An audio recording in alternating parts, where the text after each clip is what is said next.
امام احمد بن حنبل رحمت اللہ علیہ کو خواب کے اندر 100 سے زیادہ مرتبہ اللہ جل شانہ کی زیارت ہوئی۔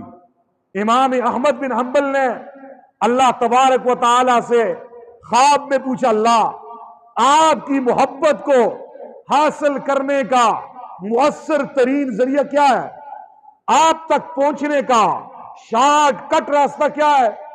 آپ کا محبوب بننے کا طریقہ کیا ہے؟ فرمایا، اے احمد، قرآن پاک کی تلاوت۔ امام احمد بن حنبل نے کہا، اے اللہ، بفہم او بلا فہم، سمجھ کر پڑھیں یا بغیر سمجھ کے پڑھنا، یہ آپ کی محبت، آپ کے قرب، آپ کے پیار، آپ کی رضا، آپ کی جنت کو پانے کا ذریعہ ہے، یا بلا سمجھے، بغیر معنی سمجھے؟